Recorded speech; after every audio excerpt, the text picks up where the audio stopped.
Bismillahirrahmanirrahim. If there's any problem with the volume, please let us know. Inshallah. Everything works fine normally, but when you need to use it, you have problems. Assalamu alaikum wa rahmatullahi wa barakatuh, respected elders, brothers, young friends. Before we start the program, I'd like to call upon Hafiz Adam Patel to start the program with the tilawat of the Quran, inshallah.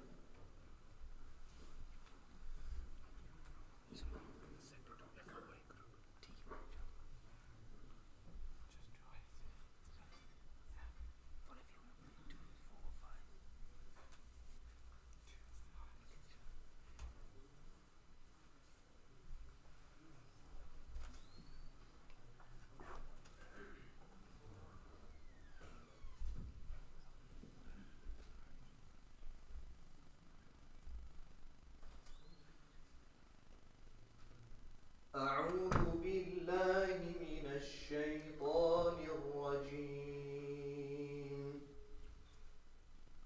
بسم الله الرحمن الرحيم.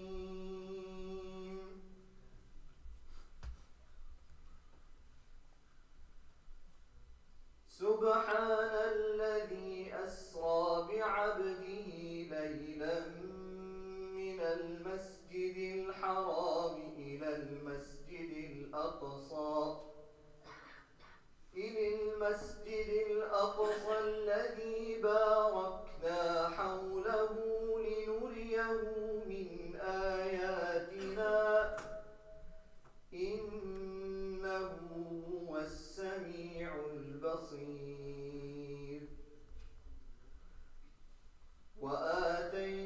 إنه هو السميع البصير. وآتيناه هدى لبني إسرائيل وجعلناه هدى لبني إسرائيل.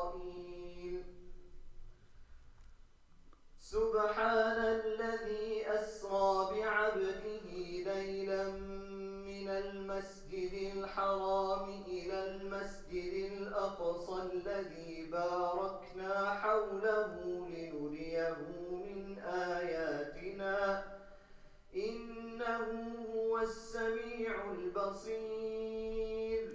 وآتينا موسى الكتاب وجعلناه هدى لبني إسرائيل ألا تتخذوا من دوني وكيلا ذرية من حملنا مع نوح إنه كان عبدا شكورا. صدق الله العظيم.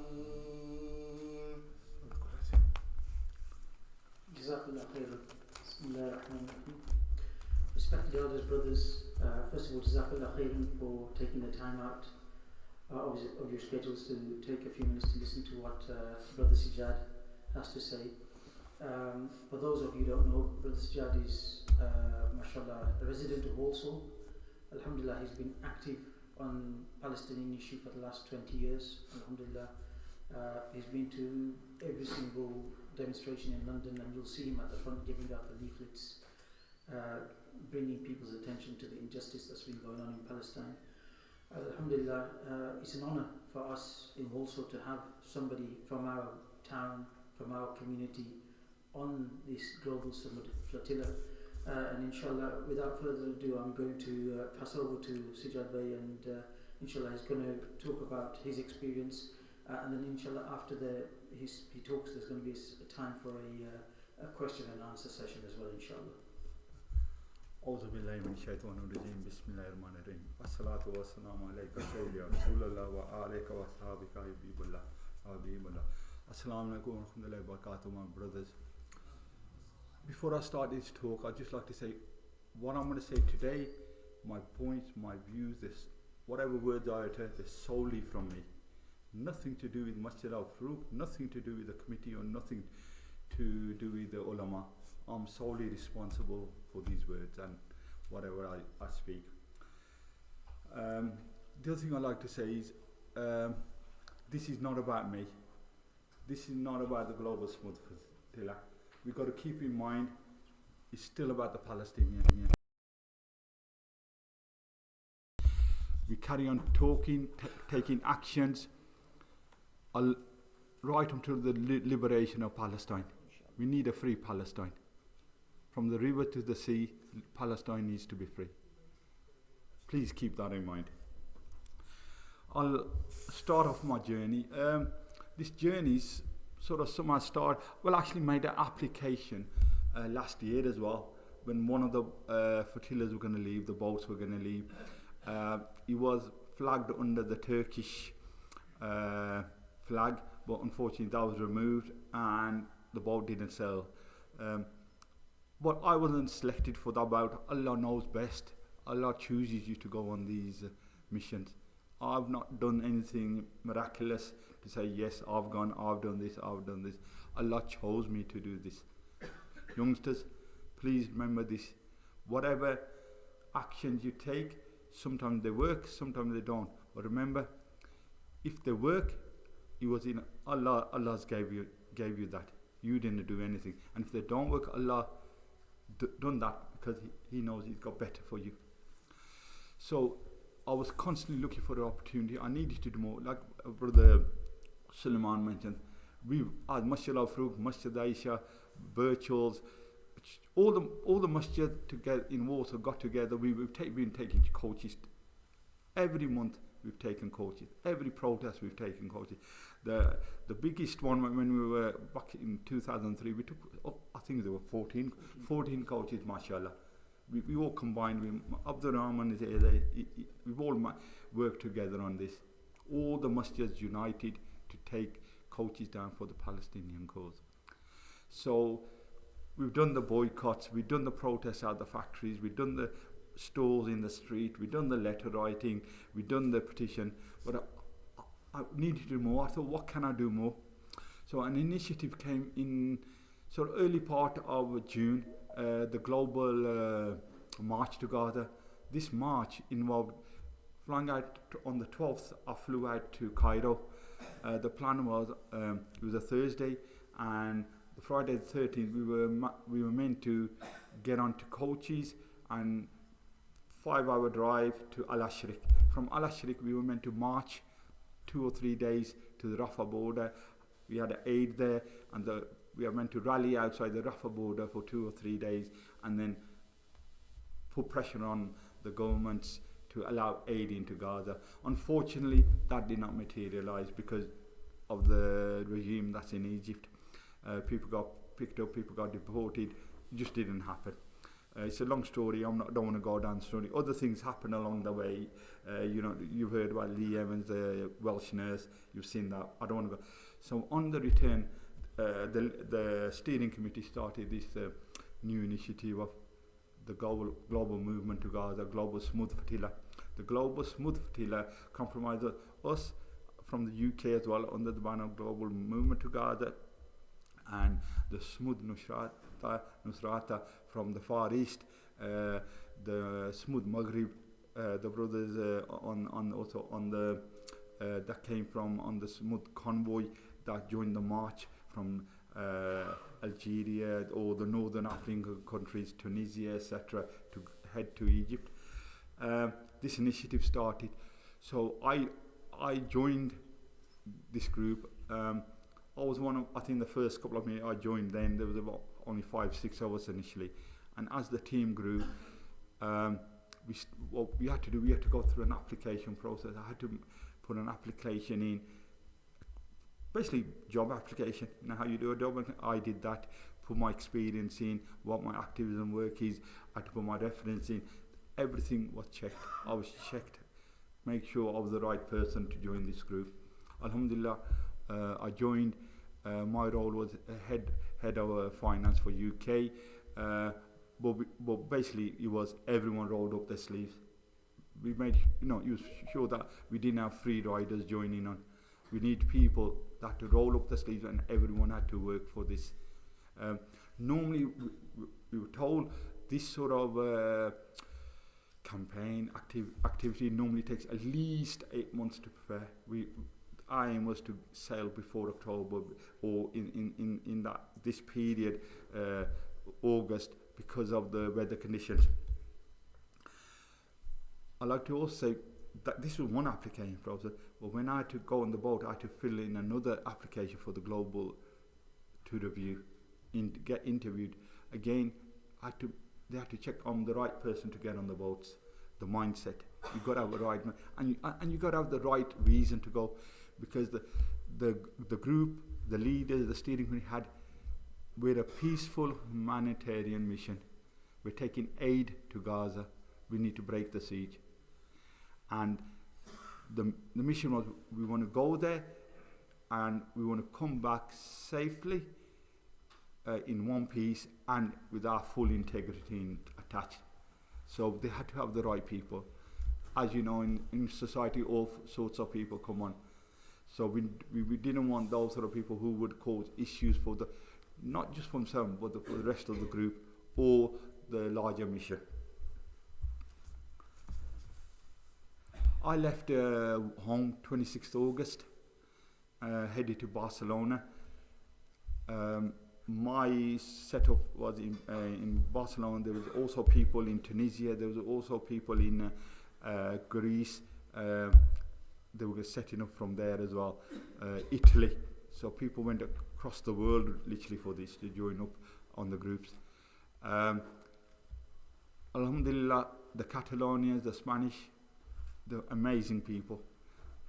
When the day I was gonna fly out, I was looking online to see, okay, I need to find some accommodation. Or a couple of days before, I was looking online to find some accommodation. What happened? The group sent us out links. The Catalonians opened their homes up to us. They said, come and stay in our homes.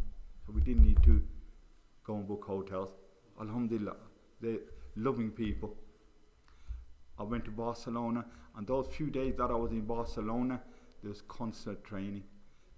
Rough times was 10 o'clock in the morning to 4, 5, 6 in the evening, constantly. So we were prepared for this mission. The people that were training us, advising us, guiding us, they've been on this mission for the Madeleine, the Hansa, etc. We had to be prepared for it. They had to let us know what was coming and what's expected of us. But alhamdulillah, there were over 500 delegates there, but alhamdulillah, we were one family. There was no differentiation. People from all walks of life were there. People from all parts of the world were there. Young, old, male, female, but we were one big family. But what I personally found, that being a Muslim and the non-Muslim brothers and sisters out there, we didn't feel left out. You know, when we talk, we say Insh'Allah, Alhamdulillah, MashaAllah, Salam. They picked that up, or they followed that with us. It was shown us that, look, we're accepting you. Well, not that accepting us, but the love they showed us. We feel demonized across the globe with the politician and the media, but this is the real public. The global public were there, alhamdulillah. Even the food that we were given there, it was catered for the Muslim community. They said, we'll give you halal food. And obviously they would do vegetarian as well for the people that were there. But alhamdulillah, it was, I mean, I don't know what words I can say to those brothers and sisters. We became one big happy family. We set out on the 31st of August. The Catalonians lined up the port in the thousands. They had several days of events before that as well. To prepare for the event, there was people there regularly. There, the whole day events happening. When I got there to board my boat, so many people from across the world just would stop me just to have a photograph taken with me, because they knew the mission that we were going on, and so many were thanking us. Like I said, no one should thank me. Allah chose me to go on this mission. There's nothing in my capability to go on this mission if Allah did not will. got on the boat, set off. We hit a thunderstorm. A lot of people suffered, and I was one of them as well. I've never sailed in my life, apart from when you go on holiday, you go on the boats, but don't class that as sailing. Boats got damaged, but people still, the flotilla still said, okay, the boats that got damaged, head back to port. We went to Menorca to get our boats repaired. The rest of the flotilla moved on to Tunis, because they had to have a launch event there as well. On my particular boat, the sail broke, so you have to look for sail, buy a sail, get things repaired. But alhamdulillah, again, like I said, the passion of the people. We had a sail donated to us. They took 24 hours to donate the sail to us, and then our crew put the sail up. This is how the people are like that. Everyone's so passionate about the Palestinian cause and about this mission. After a couple of days, or a few days, we set off. En route, we heard that at the Tunis port, our boats got attacked. First one day, then the next day, with drone attacks. Drones used to. On the second attack, my understanding is actually some sort of chemical or something actually did fall on someone's hands and face. But alhamdulillah, because of that training that happened the days before leaving Barcelona, they went into action, got water, wiped their faces, hands, etc., put water on, just so that no damage is done. But you've got to remember, most likely there's a factory just up the road from us, 20-minute drive in Shenston, Lynn Lane. We have protests out there regularly. The engine for these drones most likely or possibly were made down here. So it's just up the road from us. So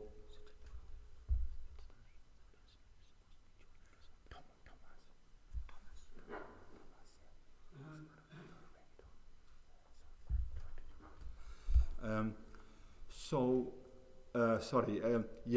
when we have these protests, come out there. There's protests last Tuesday every month, 11 to 1. Then there's regularly Tuesday and Thursday mornings, pop-up protests, 7 o'clock. You don't have to stay all the time, just 20-minute drive, even 10, 15, 20 minutes, whatever you can give.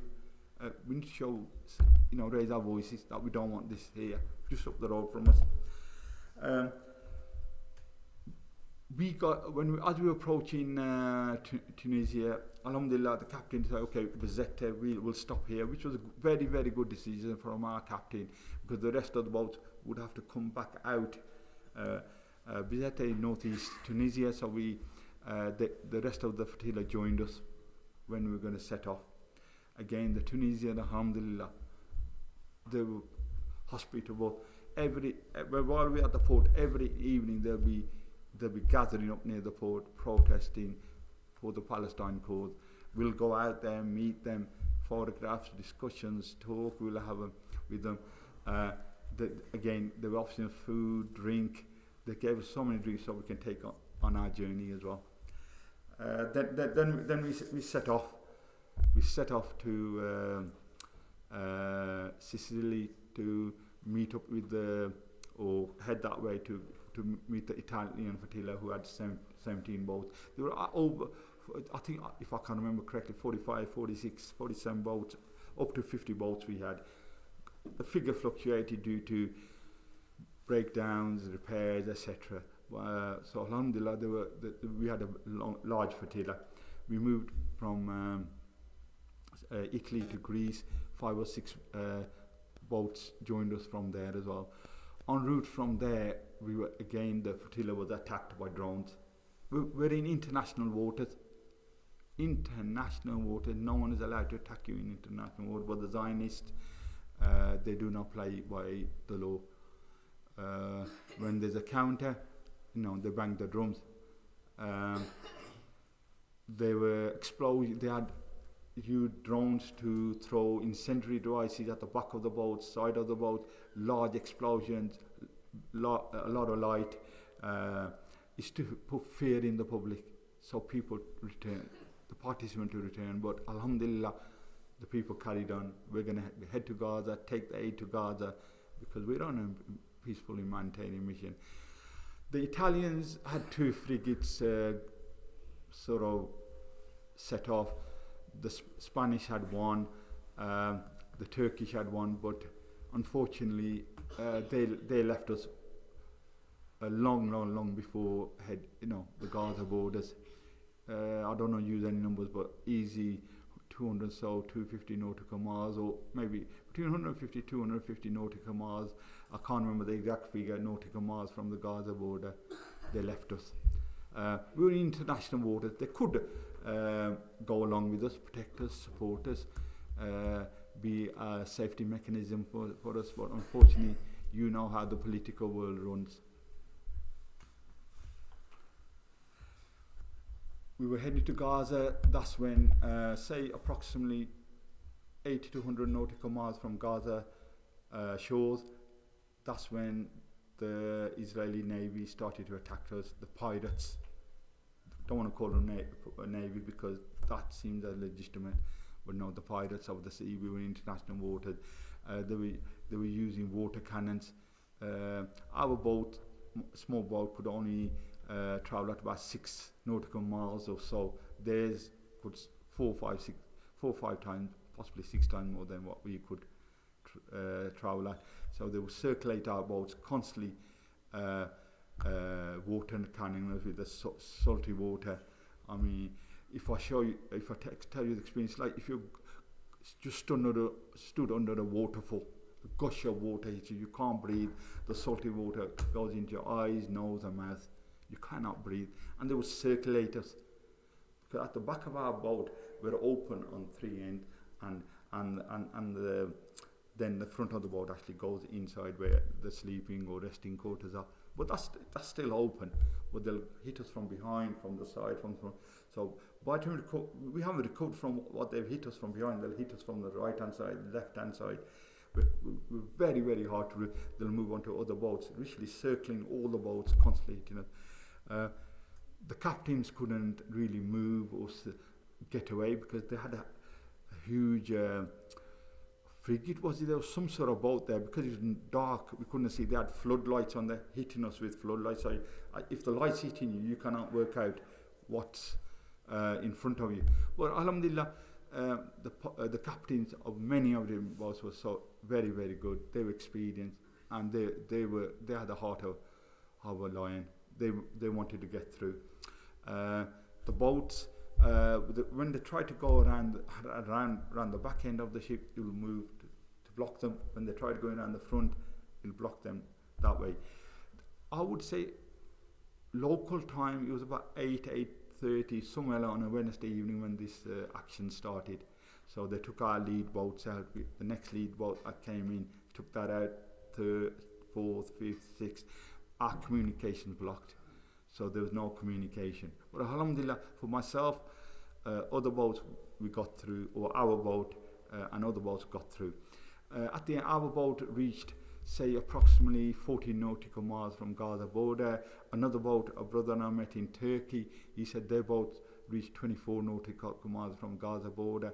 And the one, I don't know if you've seen those pictures of me landing in Manchester. There's a sister in a wheelchair. She's over 70. I think she's 72. She's been on the Hansa Flotilla as well. She had a broken leg with a steel plate in it, but she still travelled. Her boat she told me, her captain said to her, her boat reached somewhere 20 nautical miles from Gaza border. So what we got to remember is, it's only in Allah subhanahu wa ta'ala's hand. They got us, they caught us. But winning and losing wasn't in our hands. We made the effort, the group made the effort, the world knew what's happened. They boarded us, our boat, my boat, approximately, I prayed Fajr in the morning, and then it was soon after that. So if I remember correctly, approximately 5:30, I prayed Fajr there. They must have boarded around 6, 6:30. Their speedboat came along, and we were trained to do it. Soon as they said, look, switch off the engine, so the captain did. We put our hands up, heads down. We didn't even look at them in the eyes. They used their megaphone to said, get to the helm of the boat. We just moved to the helm of the boat. If you can see, the helm of the boat is extremely narrow. They said, don't look back, don't look at us, don't talk, heads down. So we were at that front end from approximately, like I said, 7 o'clock, or thereabout, till approximately 4 o'clock in the afternoon. While we were out there in the sun, I don't know the temperature, 30 to 40 degrees. At one point, one of the crew said, look, can we have some water? Can we get our water? So we went. They allowed us then to get our water, our own water. We used our own water. We did not take anything off them. One of the crew had a sensibility. They made a sandwich. We had one sandwich cut up in pieces for the whole day. 6 of us shared it. We had nuts. We shared between ourselves. So alhamdulillah, we formed a family on our boat. Every boat I've spoken to, we formed a family. And as you know, family have their up and down, but they stayed united. And that's what come out of this, is one big family. En route, they had to stop regularly to refuel. Their frigates would come and refuel because they took control of our boat. At one point, they pointed us into the direction waiting for refueling, and we could hear the bangs. We could see the plumes of smoke. I was told, that was Gaza. They faced us toward Gaza. So when we set off, I assumed we're going to head down that direction wherever they're going to take us, but no. They say, for example, if they faced us at 12 o'clock, when we set off, they moved to 9 o'clock. So headed that direction. This is how these people are. They were basically showing us Gaza. They were saying, there's Gaza, we were yet near, yet so far. So we've seen Gaza. I don't know how much time it would have taken us to get there, but we were so close, so close. We arrived at Ashdod port. After all those hours, the other boats were there. Like I said, we were probably one of the last boats to get there. They asked us to get off the boat. I was, again, because of my positioning, I was one of the first ones to get off the boat. And as you know, we've been sailing for so long. We were on 31st of August, we got on the boats. This getting off the boat was 2nd of October. Although we had some time off in Menorca and Bizerte, 3, 4, 5 days, 6 days at the most, but the rest we were sailing. If the youngsters, you've been on rides at fairs, when you get off the fairs, what's happened to your legs? You're wobbly. I mean, I had a rucksack with me, another bag, and my legs were wobbly. And this extremist, I don't want to call him a soldier because then he again legitimizes them, and he was grabbing me from the arm and pushing me, constantly pushing me and saying, hurry up, hurry up. At that point, came a moment where I seen a gun come up on my side. It's just a split second, you're thinking, what's going to happen? Is he going to hit me with the butt or hit me with the rifle to push me along? But alhamdulillah, I was okay. He pushed me along. He just pushing me along to get the boat. We met other participants from other boats there. Once they took us into the holding area, there were brothers and sisters there who had been there. Like I mentioned to you, the actual 8 o'clock, 8:30, that's when they started intercepting the boats. So they must have got there, and we got intercepted. This was Wednesday evening. We got intercepted somewhere Thursday morning. So the other boats had arrived many hours before us. So they were sitting in an area. If you see with the what is it called when the full tarmac is on the car park, gravel, literally like that. Was so uncomfortable. But what they had to sit with their heads down. They couldn't look up, and not a single glass of water was given to them. Not a single glass of water was given. Even when we arrived, in their eyes, we were prisoners, but we don't believe we were prisoners. But even you have as a prisoner, you need to look after their welfare. They should have provided us with food and water, but nothing at all. This is how these people behave. Also at that place where we were held, Ben Gavir turned up. You know, Ben Gavir, ICC warrant against him for his arrest.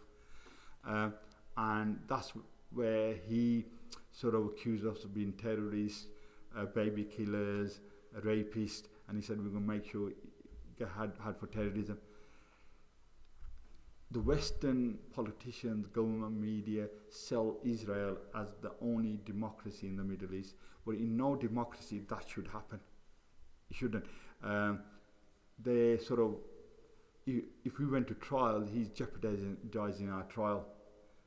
No one can accuse or say that to us until we've gone through the process of court of law. But again, it's not a democracy. So realise that what the British government, the media, or any politician or many politicians tell you, that's the only democracy in the Middle East. It's not. Well, you all know probably, but just want to emphasise that one aspect. Then what did the public do? All the participants shouted, "Free Palestine, free Palestine, free Palestine." No one, everyone just ignored him. Then he had his head down. He just walked out. No, it was shame on him. The officers that were there at the port, they've seen what happened to him. In his own public, he's got shamed.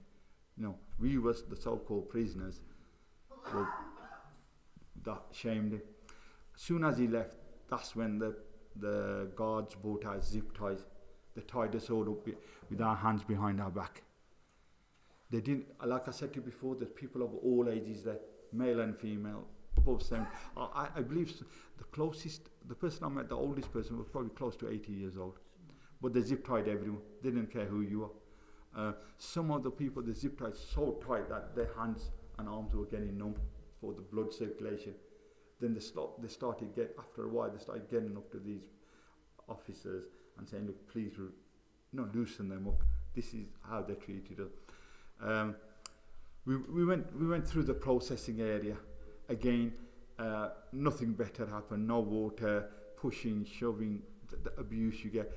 As you know, for myself or us, we keep the beard because it's the sunnah of Rasul sallallahu alaihi wasallam.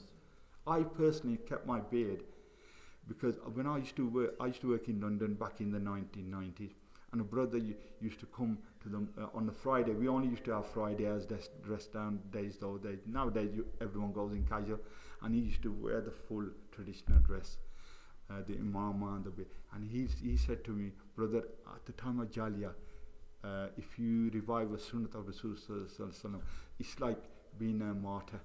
I mean, don't quote me, I'm no scholar, but just those words rung into my ear. That's when I started keeping the beard, just to follow the sunnah of Rasul sallallahu alaihi wasallam. So these are adults, these are saying to me, along every point where I was protest, Santa Claus, Santa Claus, Santa Claus. I mean, these are adults. I get it here in the UK during Christmas time. Children, 7, 8-year-old children, but the parents tell them off. Well, you play along with the children. I say to them, "Oh, have you been good this year? What would you like for Christmas?" Just to see a smile on their face. But these are adults, but they know what they're trying to do. They know about Rasul sallallahu alaihi wasallam.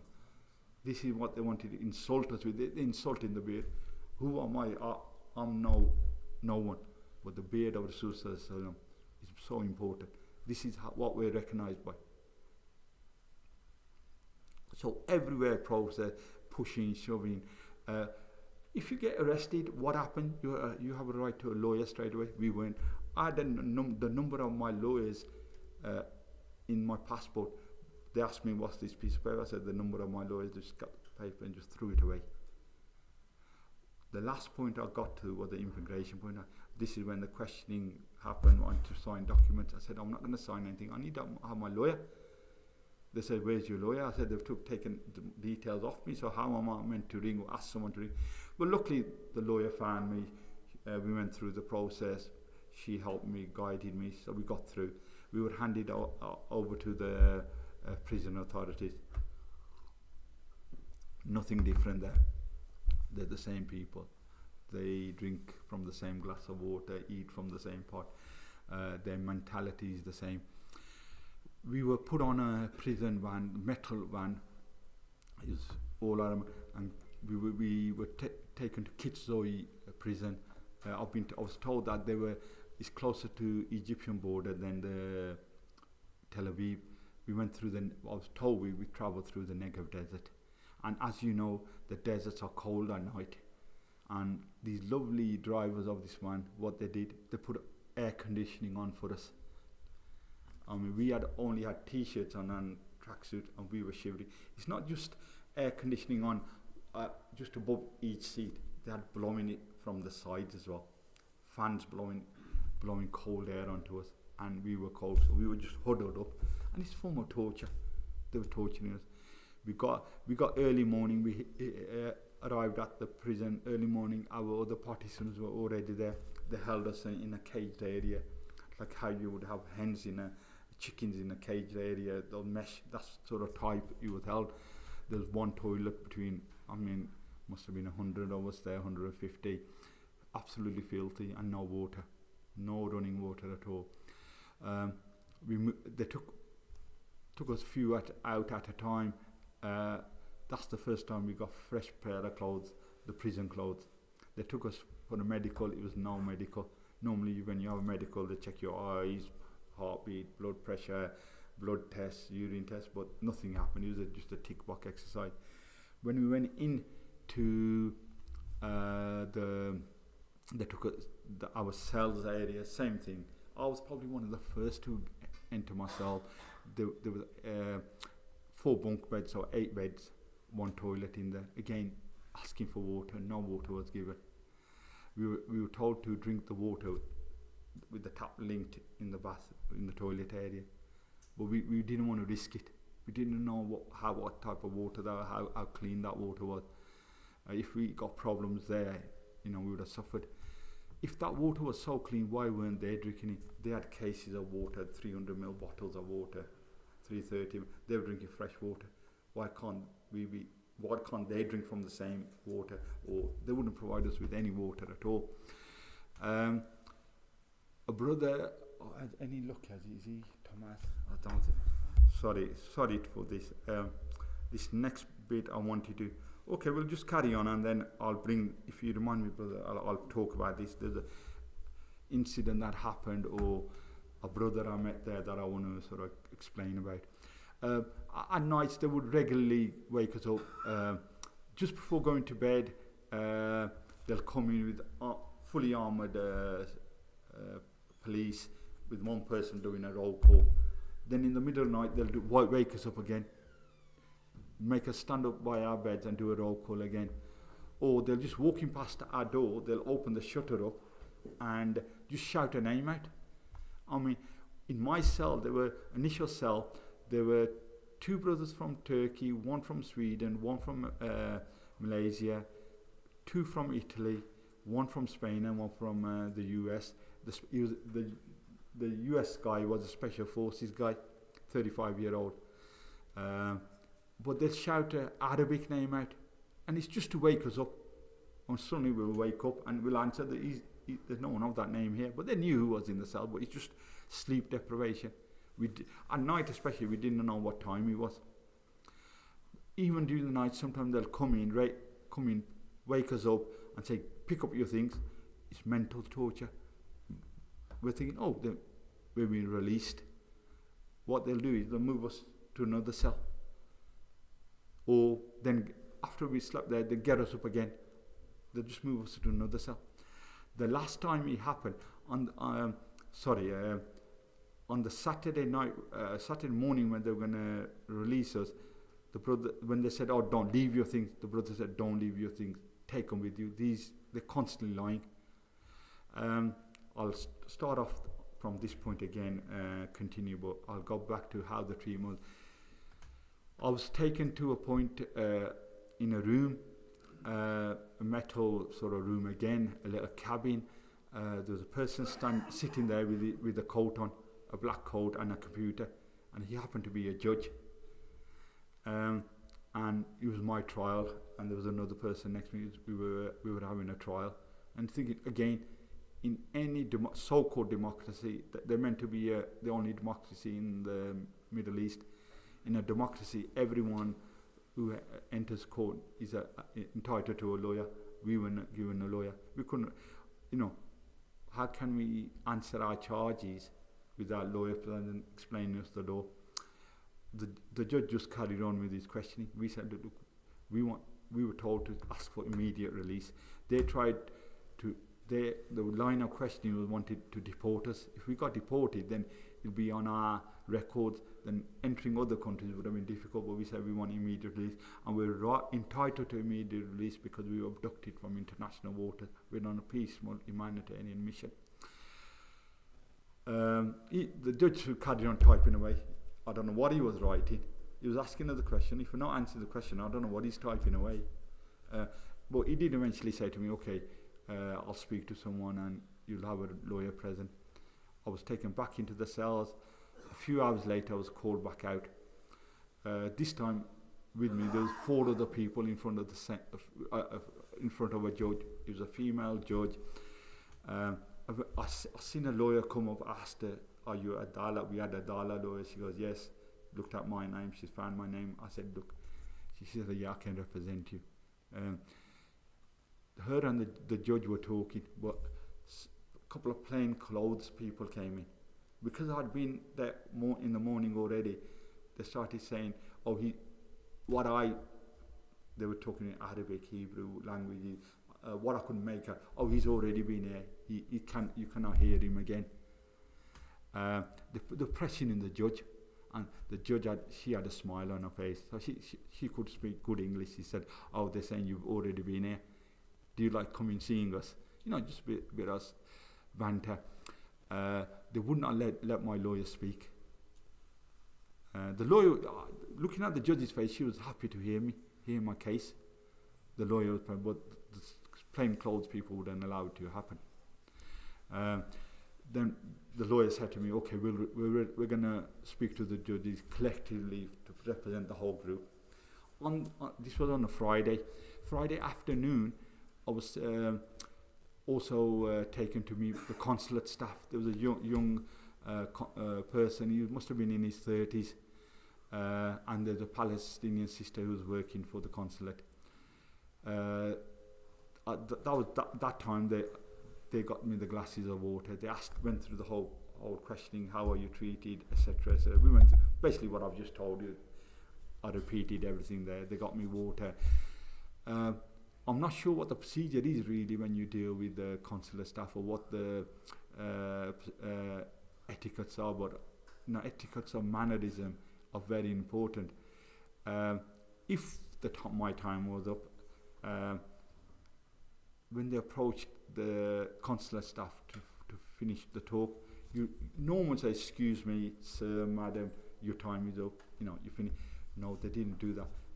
These younger, I don't know how to word them, I don't want to call them the police, but they were rough on our consulate staff. They actually came up to one of the consulate and on the shoulder, indicating leave, not once but 3 times. If the consulate staff are actually representing Great Britain there, so this is the treatment they're showing to. In their eyes, I'm a prisoner, so how they treat me probably doesn't matter. Well, I suppose it does matter, but I'm a British citizen. They should still treat me good. But anyone, if you're a prisoner, they should treat you good. But okay, fine, they can get away with it. But you don't treat consular staff like that, because they represent Great Britain. But unfortunately, in the Zionist eyes, they've demeaned our country. And it's all this is my personal view. It's all due to the politicians, the Prime Minister, the Foreign Secretary, the previous and the present, because they've bowed down to this regime. They've been lobbied. The word is used lobbied, but I prefer to use bribed. When someone gives you money for any action and you support them, lobbying is one word, but bribery means a totally different thing. I don't want to accuse anyone, but you've heard so many stories. And I personally do say that it's not lobbying, it's bribery. So basically you can approach your MP if you have the money. If you don't, you cannot do anything. So that's why it's happened. That needs to stop. Our MPs need to raise their heads. They need to represent Great Britain. No matter who you are, they need to represent you. Bring the values of Britain back up. Eventually, again, like I said to you, Saturday morning, Friday night, they moved us to another cell. We us brothers at Fajr time got up, we were praying. Because the space in the prison cell was small, small amounts, small groups were praying. That's when the guards came in. It seemed like they stormed the cell, but the brothers held the doors and let them finish praying. Little groups finished praying. Then they said, leave everything, get out. That again, like I mentioned earlier, the brother said, don't bring your things, but they actually took the things out of our hands. We went through the process in the prison as well. They took our pictures, asked us questions. The usual behaviour, if we're against the wall, they said, why are you against the wall? Stand up. If you're standing up, get against the wall. We got they put us on the metal prison vans. The prison van, again, as we travelled to the airport, Ramos Airport, 3 or 4 hour journey, and this time was in the morning. The sun had come up. So say if we prayed at 5:30, 6 o'clock, before the processing happened, it must have been about 7 o'clock. Again, no concept of time. But this time these lovely people, the drivers, guess what? They never put on air conditioning for us. So we were stuck in a boiling steel can without any water or any sort of comfort. At one point, I hope this brother can get on the talk, but very important, and I want to emphasize what happened with this brother. But me and him were in a little cage. The guard brought up a water bottle and he said, this is what you want. We said yes. We thought we shared it, but he opened the bottle of water and poured it in front of us, right in front of us. I mean, what harm is it to him to give us that bottle of water?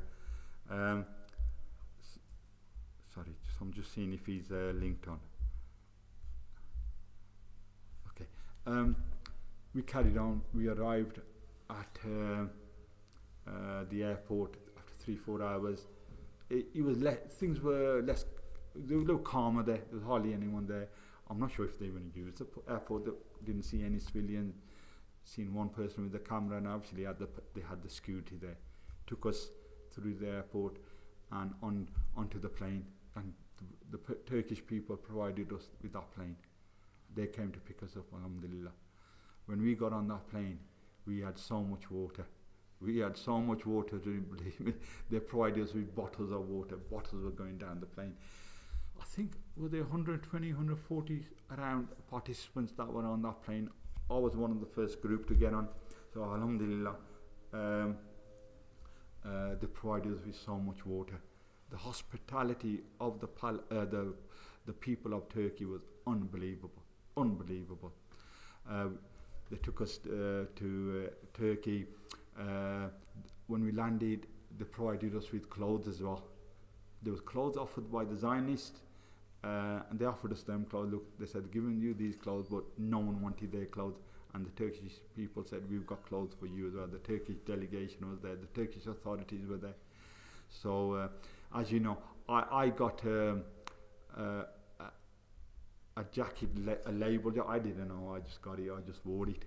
Nice to have a fresh pair of clothes. And the label was North Face. So, youngsters, you probably know about it. And a shirt and some new trainers. When I got home, when I was traveling back home, my son said, Dad, I want that jacket and I want those trainers. So they must add some value to it. Brother Suleiman knows me. I'm not into any of these labels. I just wear simple clothes. But alhamdulillah, the Turkish people were amazing. Once we landed in Turkey, they took us for a full examination. This is what I call examination. I must have seen sort of 10 doctors or so, 2, 4, 6, at least 10. I seen a psychologist with and another doctor next to him. They did the blood test, urine test, they checked heart, chest, eyes. They just listened to me just to see if I'm mentally right. When they took me into to have the blood test, the urine test, I had to take my jacket off. Someone carried my jacket along for me. This is how hospitable they were. Alhamdulillah. I mean, we go to our local hospital, we carry everything ourselves. I should have taken pictures of this and said to our hospital, this is how we want to be treated. But the Turkish people were looking after us. We got fed as well. Alhamdulillah, taken to a hotel, amazing hotel provided by the Turkish people and the authority. Again, like I said, we were looked after. And then eventually we put on a flight back to the UK. Yeah, I arrived at Manchester. And my brothers and anyone's sisters that are listening, Jazakallah khair for all the support that you have given. Over 300 people turned up to Manchester Airport to welcome me. Alhamdulillah. And many people I did not know. I know Brother Sulaiman and the regulars, but there were so many. I had some youngsters come up to Uncle, Assalamu alaikum, you don't know us, we're from Birmingham. Also, while I was heading to my departure gate in Turkey, some young brothers come up to Assalamu alaikum, Uncle Sijaad, we've been following you. We talked about the journey. Then I said, son, who are you? You know, I can't recognize you. What's your father's name? Thinking they're from Walsall, they know me, but I can only know them through their father. But they said, no, we're from Birmingham. We've been following you. They rung their uncle up, another person, we spoke. As you know, charity is a big thing. There's one brother that he put me in connection to, he runs a charity. And what our brother said, he says, I was doing dua, I wanted to put as you know, sadaqah, giving up water is very, very important and highly rewarded. So he's looking for someone to donate money so he could put a hand pump in the name, my name and the Sumud. Someone did donate it and he sent me a picture. So basically they put a hand pump in Pakistan under the name, my name and the global Sumud Flotilla. So mashallah, everyone get reward for this. So this is the path we took. It looks like one experience I wanted to tell you. We as Muslims, we need to lead by example in all walks of life, youngsters especially. As you know, many in the West, or the media and the politicians have demonized us. But what we've got to make sure is we've got to lead by example. We can say what we like, but our actions count. Our actions count. One incident happened while we were training. Like I told you, the training was rigorous. The leadership wanted to make sure we are safe, we understand what needs to happen, we need to come back in one piece. We formed seating areas, like what they call mustering areas. So once we get intercepted, or I would say raided by the IOF Navy, we need to congregate in one area so we're safe. So we had to make as a boat shape. We actioned it. It was so realistic. It was amazing. There were our own people who were acting as IOF. They come and raided the hall, threw us on the floor, get on the floor. How the action that we're expected to happen, because we need to react to it. We need to learn from this. After this had finished, there was not question and answer, but more or less a discussion of, okay, we went through this, how do we deal with this? Because the leadership that been through this before. For example, on my boat, there was an elderly senior person from Colombia. They couldn't understand English. So what if the IOF Navy come onto, or the pirates, shall I say, come onto our boat and say, get on the floor? That poor gentleman wouldn't understand what they're saying. If he stands up, they'll likely put a bullet in him. So what would he do? So that's the lessons to learn. There was a sister there, or when I say there's from America, Afro-Caribbean, West Indies, from that background. I don't know what actually background was. Well, she said when she was giving her own account, when these are our own people, we're in a comfortable environment. They said when they threw on the floor, she said, I said, Allahu Akbar. And she said she's not even Muslim.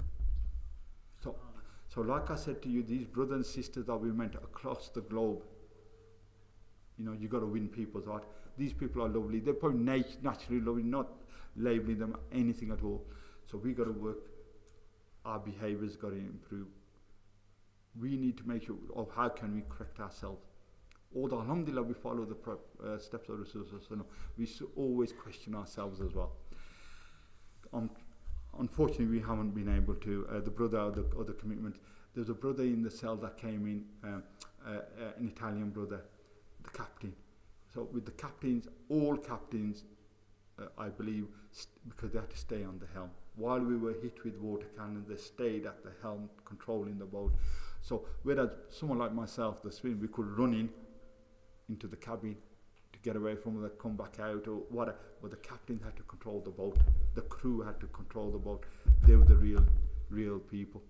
They had a heart of lionesses. We had a female crew person, and on the boats there as well. So he had suffered a lot. When he came into our cell, when he lied down, he screamed because he was in so much pain.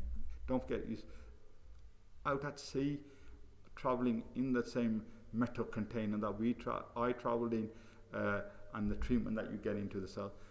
Because I'd rested, I said to him, brother, you rest, then we'll talk. What can I do more for him? Just talk, listen to him. You know, when you try to, if someone's got a problem, when you listen to him, although you can't do anything for them, he helps them, calms them down. Once he woke up, he was a lot calmer. Then we went through the same system. Why are you here? Where are you from? To get to know each other. And I was mentioning to him, he had his reason, he's activist, what's happening to the Palestinians. He does not agree with them, like the world doesn't agree with what's happening to the Palestinians. And I mentioned him what Palestine means to us, our first Qibla. Rasulullah went to there through the Isra Miraj journey, the Anbiya Islam setting foot on there, how important it is to us. Then when I'm coming on this journey, the reward we're getting, when I left home on the 26th of August and returning back on the, I think it was the 5th, was it? I'm getting rewarded. So every good thing you do, you get rewarded 10 times. If you think of a good deed and you don't do it, you get one reward for it. So I was explaining that to him, and I said I had to do for the Palestinian cause. And he was with us. The brother was constantly along the journey. There were other brothers, from, like I mentioned, from Italy, from Spain, from the Special Forces person. We were one family, even in that one cell. When the Zionists took us out the cells one by one, whoever came back, we talked to each other, we explained to each other, look, this is what they're asking you. This is what they're doing out there. So prepare the next people as well. We were together. And in our block, we were one group as well. They would not allow us to have medicines. The people in serious medical condition, that they had several tablets a day or night. So because they weren't getting, they sent a message, obviously people shouted down the corridor, we're not getting any medication. And literally the whole block rose at night. Give us medicine, or shouting, screaming, we want them. That's when those people got their medications. This is how these people operate. Even, I mean, mine is a minor issue. I've got high blood pressure. I need tablets. Again, mine came out late at night. I asked for a glass of water for the tablets. And these are medical people, allegedly doctors, with the high vis on, with the what would they have the cross on to say that they're medical people. They wouldn't even give me a glass of water to take my medication. So we formed a big family. Once this brother from Italy, they moved him along with us in all the cells. There were other brothers from other backgrounds as well, but with this particular one, he was with me all along. Once they put us on the prison van to head out towards the airport, again, their processing system was so slow, we were just sitting there in the van. If you visualize the prison van, there's some seating for 20 at the back, 20 on the front. There's 4 caged areas in the middle. Only two people can sit. Literally just seating area, you can't move. again, what we did, we just started talking. We met some new faces. We just started talking. We went through the same system, same thing. Where are you from? Why are you doing this? What's the Palestinian cause for you? And then everyone gave their stories. This brother was sitting at the back with a Turkish brother, and Turkish brother was explaining as well. He said, "Look, brother, we as Muslims, one of our roles is guide people to Islam. So you've been with us. What do you see, etc., etc. Why don't you accept Islam? You all have to say the Shahada." The Italian brother accepted Shahada in the prison one. The Turkish brother did the Shahada in Arabic, and I did it in English. And I had to ask him that he wasn't coerced, his sane mind, etc. So we were trying to hoping to get him on a live link today, but he's got other commitments as well today, unfortunately. So he said he'll try to get on. So he said the Shahada. And as what do you do? What do we do? We sort of get up and congratulate the person. He was sitting on the back I was sitting at the front of the section, whereas the other brothers were at the back. So everyone sort of congratulated. When it was my turn, the guard came, grabbed me, and threw me in that cage. And I'm thinking, oh no, I'm 3-4 hours, I'm going to be alone in this cage, through the desert, in this heat. What am I going to do? But Allah works in mysterious ways. Within 30 to 40 seconds, I'm sure it was less than a minute, the guard brought another person, threw him in my cage. And guess who he was? It's this Italian brother who accepted Islam. And so guess what we did for our journey? We talked about Islam. We talked about wuzu. We talked about namaz. We talked about zikr. We talked about durood. So, and he wanted to learn himself. So alhamdulillah, Allah works in mysterious ways. Allah works in, maybe that's what our mission was. Or the brothers and sisters we met around the world, they could see us.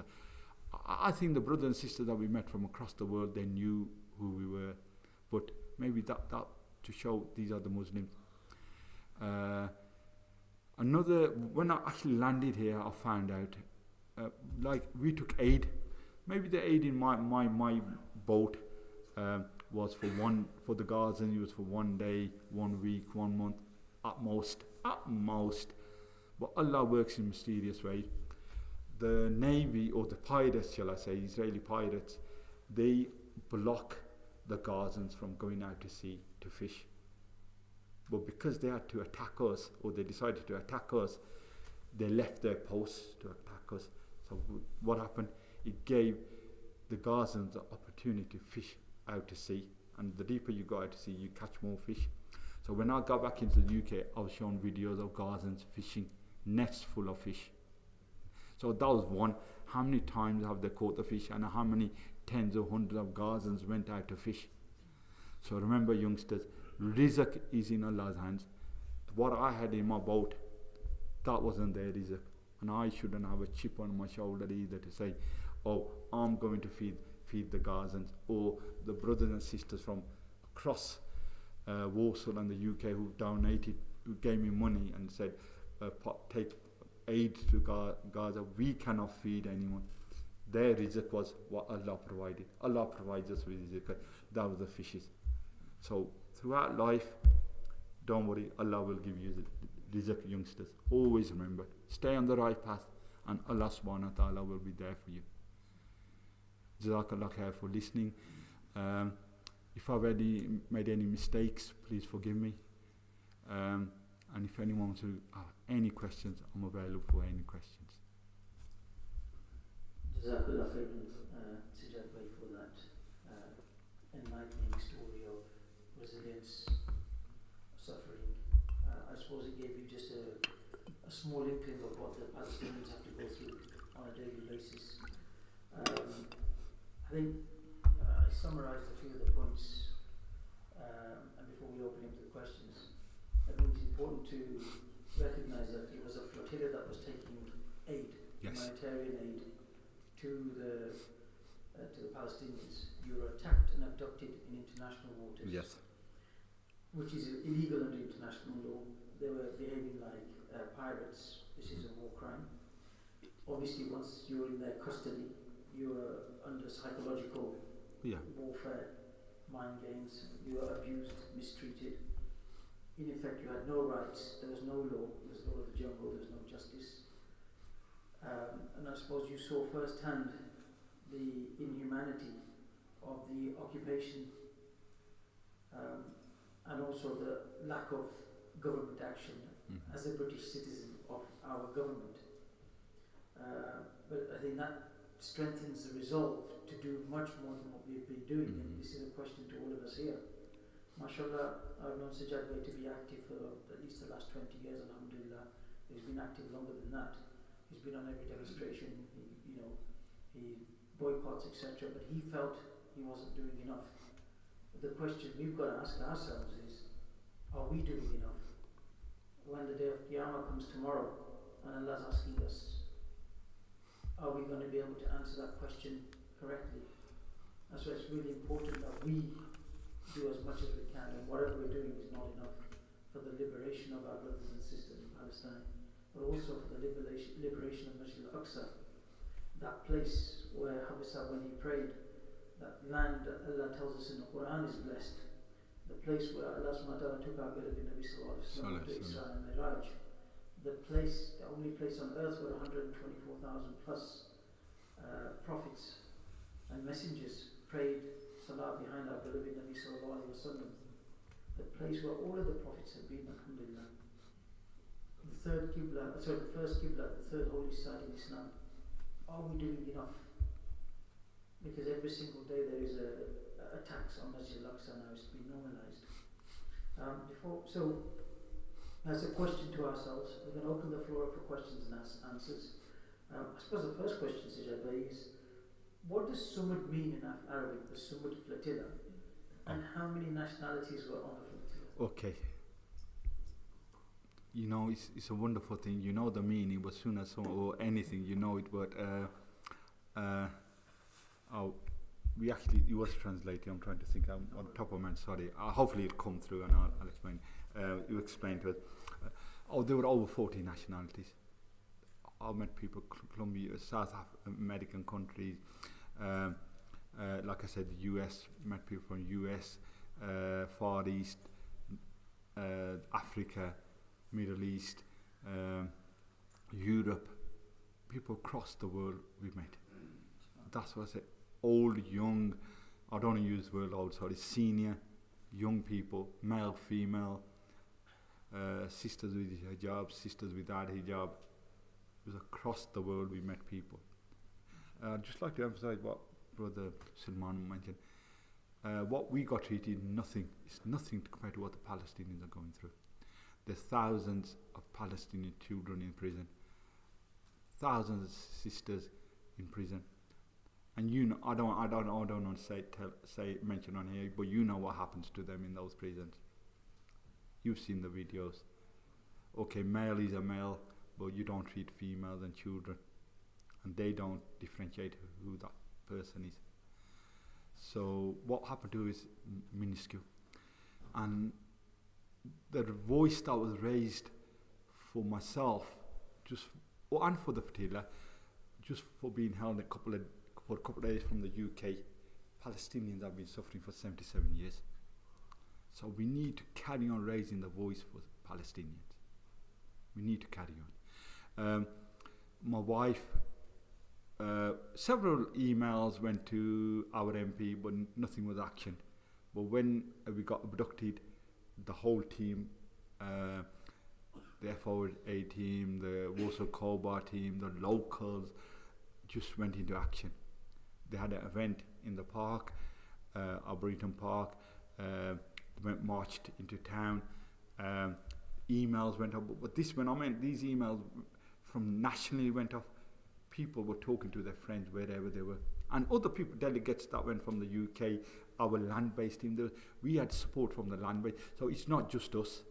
No, we are looking at the people. These people went on the Flotilla. There were so many people that were supporting us from the land-based team. This couldn't have happened with the people on the land-based. 24-hour watch. There was people carrying out family well-being. They had constant Zoom calls. talk to the families, the people on the phone. If your loved one's away for so many days, some people, you need to talk to people. So there are people there to help 24 hours a day. So the land team was very, very important. They sprung into action. When my wife rung our MP, what are you doing? This has happened. She said, I know. I've been inundated with emails, phone calls. I was even told people send emails to the Foreign Office, but they were ringing the Foreign Office as well. It was a point the Foreign Office, normally, okay, the procedure is answer the phone. But this, at one point they took it, stopped answering the phone, took it to the answering machines. And so many calls were coming, they even switched off the answering machine. So alhamdulillah, thank you very much for all the support. But now what we need to make sure is this support is for the Palestinians. Anybody would like to ask questions or come with the mic? Any questions? Anything, brothers. You know, even wider concept. We need people to come out. As we said, the protests are happening, the raising voice for Palestine. We've got a protest this weekend in Birmingham outside Shabana's Mahmood's office on the 18th. Please come out. We need to come out. You know, Allah subhanahu wa ta'ala reward you. Whatever time you can, 12:30, meet us there. Jazakallah for your story and may Allah reward you for your efforts. While you were in prison, did you meet any Palestinians inside prison? And if you did, how do you think their treatment differed from what you and your colleagues received? Okay, brother, I don't personally believe that prison is being used right now. It was in such a state. So we did not meet native Palestinians. So we suspected some of the guards or some of the police might be Palestinian, but we were not sure. But we never met any prisoners there.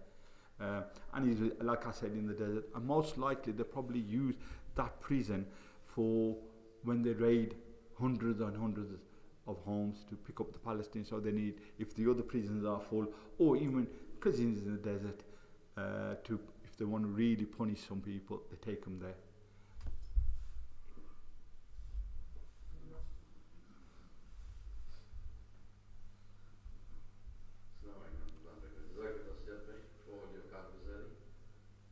Just the one question is, all the boats that went and all the stuff that you guys have taken, what happened to the boats and the stuff that was taken?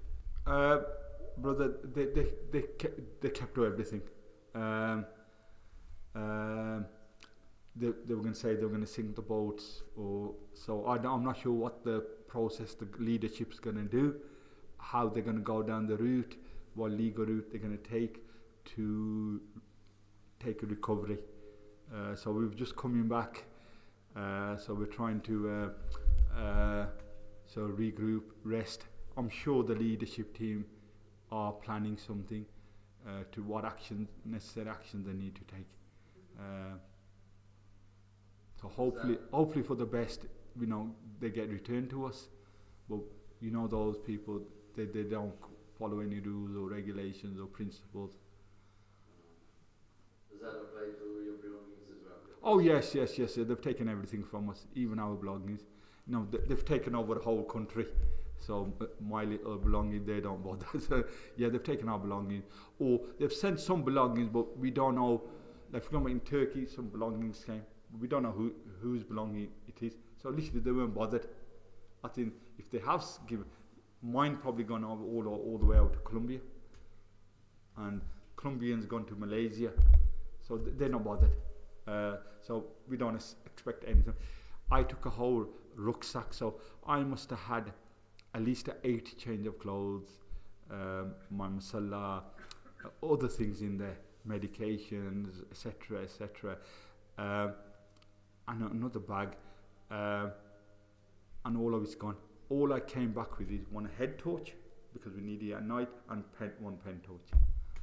So my power pack for the mobile, any electronic thing, it's all went. And your passport? Oh no, alhamdulillah, we were okay. We kept our passports on us. We were advised to keep our passports on us, and they knew we needed the passports. So to get out of the country, they took the passports off us, but eventually gave us them back once we were released. And last question is, what was the response when you landed in the UK? Brother, At the airport? unbelievable. I mean to say, the immigration people. Oh, sorry. Immigration, no problem. The manager of the airport came up myself and Margaret, the lady, or senior lady that was there, we were in the same row. They came up to us, they said, come off the plane. They took us off the plane first. I would have expected them to take everyone else off the plane first and then us, but they took us off first, provided her with a wheelchair, made us wait in the corridor. Once everyone was disembarked outside in the airport, they made us wait. After everyone went through their checking process, got their look, then we came out. So alhamdulillah, it was very good. It was very good. The treatment we got was fine. No harsh treatment at all. It was just because part of the reason was because there's so many people from the public that was there outside. The police were there, which is totally understandable. What's the purpose? Safety and security. They need to look after the safety security of everyone. So the experience that you had, how have you been contacted, or have you contacted our local MPs or Foreign Common Office? It is happening. I'm still I'm still recovering, and I like I said, I came back Sunday, last Sunday, not the Sunday gone, the Sunday before. Every day, the Monday, I was on my phone from so roughly after Fajr. Phone call visit. Someone's always coming, going, calling me. We had talk in Birch's Masjid last Monday. Brother Sulman was there from 7 o'clock till midnight. Tuesday calls. Wednesday I had a talk as well. Plus I had to go to the airport. Our last of the delegation was released. Thursday I had 2 talks. Friday I was at Chakri plus another talk in Birch's. Thursday I had a talk out in Walsall and at Masjid Aisha. So I haven't had time to rest. I haven't sat at a computer. Saturday I was in the march in London. So Brother Sulaiman tell you it does take it out of you when we travel. So alhamdulillah, we have to go. Sunday, if I can say, I had me time. It was my daughter's birthday, and she made sure she spent the whole day with me. So that was the only time I had me time or family time. And today's Monday, and it's the same thing. So I need to do that. A brother did suggest we all need to write to the Foreign and Commonwealth Office of the experience or the handling of our British consulate staff. I mean, okay, you can write about myself as well, but it's less about me, it's more about how they treated them. No, we cannot allow them to treat any of our British citizens like that, let alone our consular staff, because that's demeaning the United Kingdom. If we allow them to happen, then the world will trample over us. They'll carry on.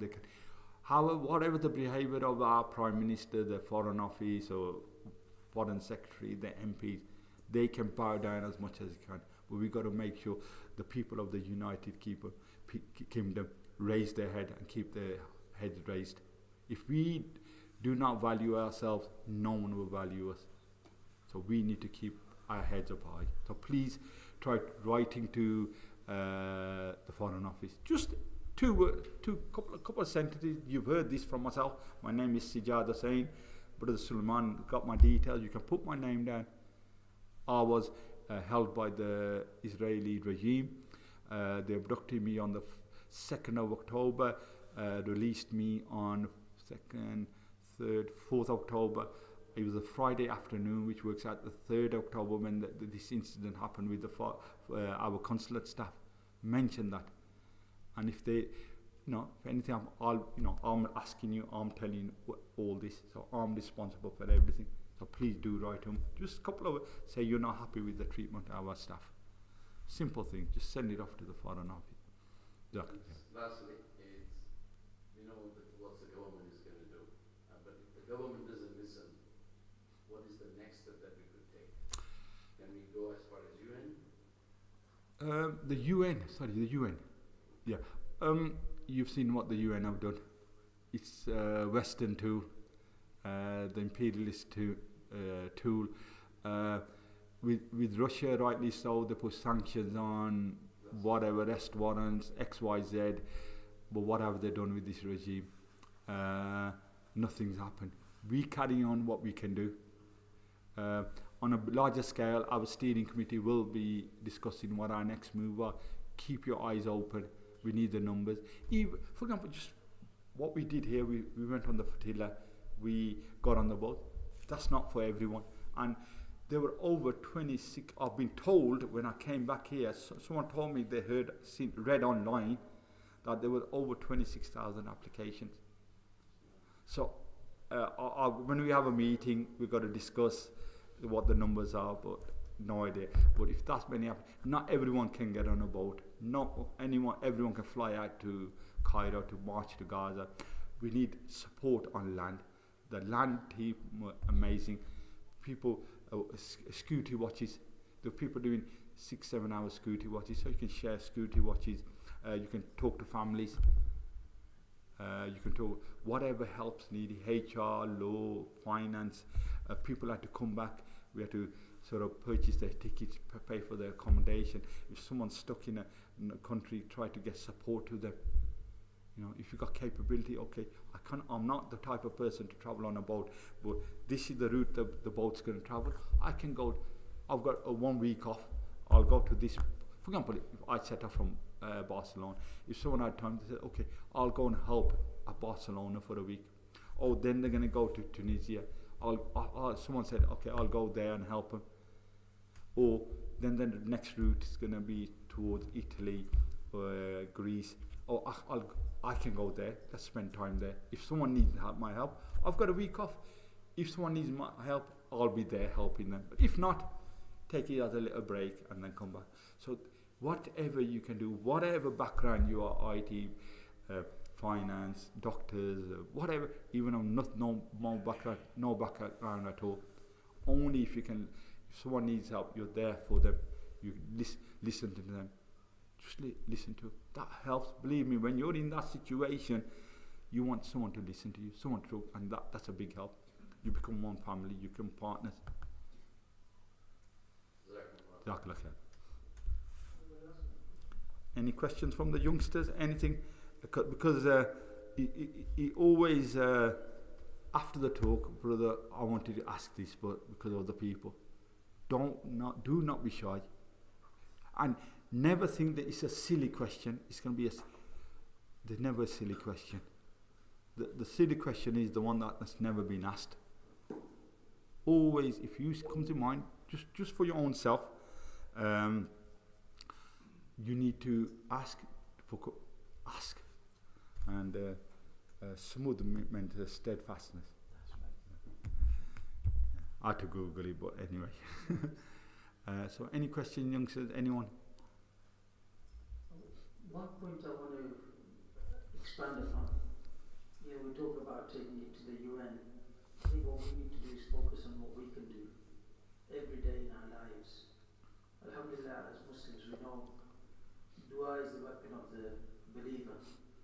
One simple thing we should all inculcate in our lives, inshallah, is just do 2 rakats Salatul Hajat before we go to sleep. Asking for Allah's help to alleviate the suffering of our brothers and sisters in Palestine. That's one simple thing we can do, one practical thing. Secondly, there's been over 32 national demonstrations. And people think, what's the point of going to a demonstration? But actually the point is, the demonstrations are working. This weekend there was over 600,000 people in the streets of London. And the government will have to take notice. That's why they're trying to ban these demonstrations, whether it's Tory government, whether it's Labour government, they're all trying to ban the demonstrations because it's having an effect.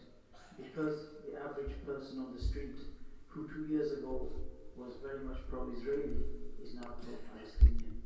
That's what we have to do. We have to keep working hard with the public, with our colleagues at work, with our neighbours, with our friends. But before we're able to engage them, we need to have the knowledge ourselves. Go on to sites like Frontalux, f40.org.uk and other sites that have information, and arm ourselves with the knowledge so that we can educate those around us, inshallah. And for whatever petitions happening, writing letters, carry on writing them. Like the United Nations, even we don't expect them to do much, but you carry on writing. You carry on writing to the MPs. It's our job to do those. We have those tools in place, those mechanisms in place. We carry on pressuring them. You mentioned the protest, but Sulaiman, I was at one of the masjids, and before the talk, some youngsters came up to me and said, "Uncle, there's people saying, oh, we can't. Why shall we attend protests? Nothing happens, and it's haram it's free mixing in the protests." But no, we still go out there. We protest.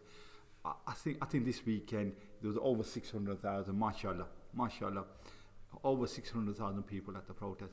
But don't forget, those pictures get sent around globally. London is so high profile. We need to do these protests. So, and these pictures go to the Palestinians. The Palestinians send emails, texts, and say, "Thank you very much for raising a voice for us." Like I said right from the start, I believe when I leave my home in the morning for the protests, I leave home about 7:45. When I shut that door, every step I'm taking, inshallah, I'm being rewarded. I'm probably one of the last ones to come back, because make sure everyone gets on the cars, they got transported. So I reach home 8:30, 9 o'clock. So whatever time that works out, 13 odd hours, inshallah, I've been rewarded. So what more do you want to ask for? Now, every step you take it, so you're on the path of good. Like the Susan said, what is the three things? If you see atrocities happening, stop it with your hands. So whether you sort of defend that person, so attack the opposer or defend that person. Second, with your mouth, and third, in your heart, which is the lowest. So what I believe myself personally, I'm doing that middle thing. Stop it, stop it, stop it, stop it. Stop it. So what more can you ask for? What more can you... They're going out there fighting, etc. That's the army's jobs. But we're saying peacefully, stop it. Ceasefire, liberate the people, don't oppress the people. So that's all we said. And with regard to freedom, there's not. I've had people call me, Brother Sulaiman will know, he's been through the same process I have. People wondering, "Oh brother, is there any females going as well?" Thinking, why should they want to take their families? So I've said to people, I said, I take my wife and daughter with me. I would not take my wife and daughter in an environment which is incorrect, or if there's going to be trouble there. But alhamdulillah, we've been to so many, we've not had any issues. Okay, there's been one or two. When you look at hundreds of thousands of people, someone's got arrested for, but that's the harsh treatment of the police or the opposing demonstrations. But alhamdulillah, we've been okay. So come out on that. There's no, people are open. People understand, families are coming along. I've seen parents having their babies in little carriers, and they're just weeks old babies. I've seen a senior person having a cat pushing shopping trolleys and a little seated chair. She was 80 years old. She said, she's come on her own. She's going to sit down and listen to the speeches, walk along with the march. People work with it. I understand your concept.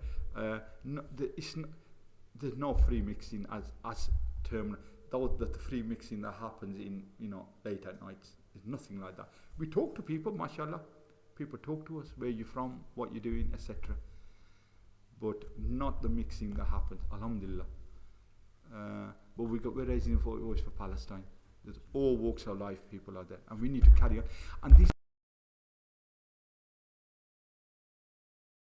because you want to do a good thing, Shaitan whispers to you, don't do this. It happened. I've learned it, I've experienced it.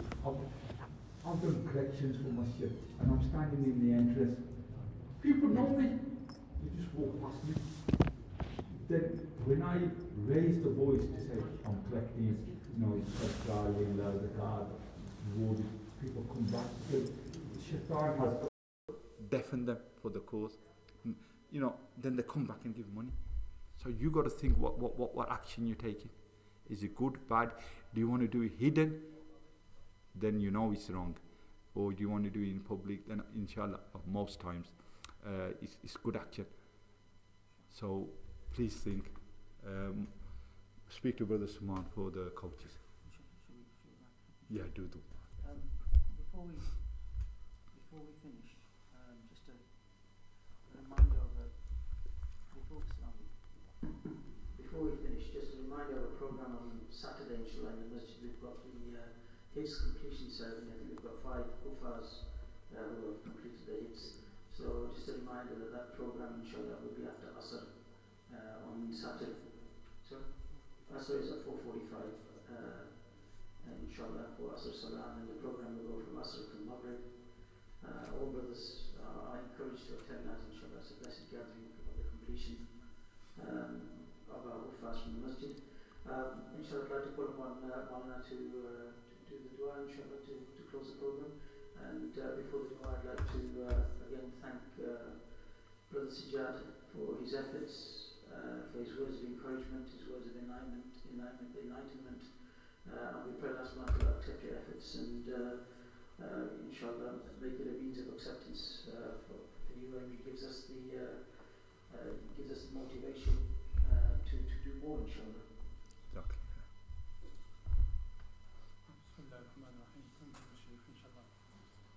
اللهم صل على محمد وعلى ال محمد كما صليت على ابراهيم وعلى ال ابراهيم انك حميد مجيد. اللهم بارك على محمد وعلى ال محمد كما باركت على ابراهيم وعلى ال ابراهيم انك حميد مجيد.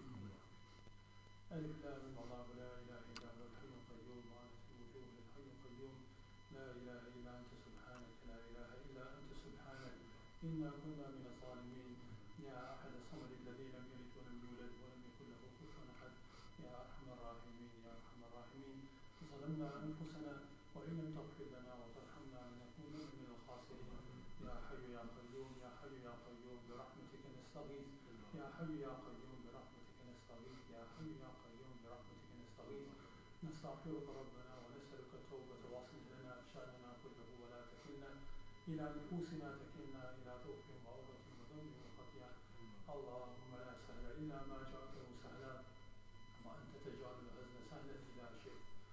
اللهم انصر المسلمين في فلسطين. اللهم انصر المسلمين في غزة. اللهم انصر أحوال المسلمين في فلسطين وفي كل مكان يا ذا الجلال والإكرام.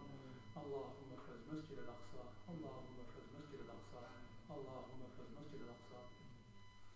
Ya Allah, you are the most compassionate. Ya Allah, you are the most forgiving. Ya Allah, you are the most merciful. Ya Allah, forgive our sins. Ya Allah, the minor sins, major sins that we have committed. Ya Allah, forgive all of them.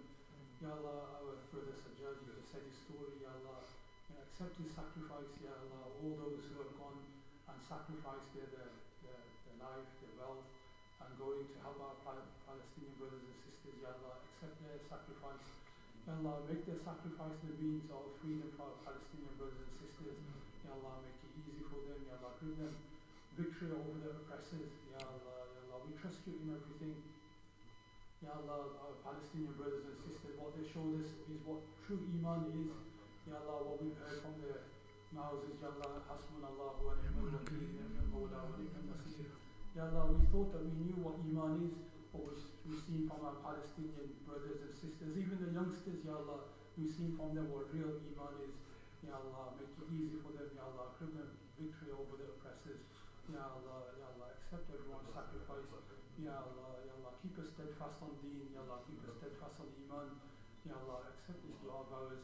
Allahumma inna nas'aluka min khayri ma sa'alaka minhu nabiyyuka Muhammad sallallahu alayhi wa sallam, wa na'udhu bika min sharri ma sta'adaka minhu nabiyyuka Muhammad sallallahu alayhi wa sallam. وأنت المستعان وعليك البلاغ ولا حول ولا قوة إلا بالله. اللهم ربنا تقبل منا إنك أنت السميع العليم وتب علينا يا مولانا إنك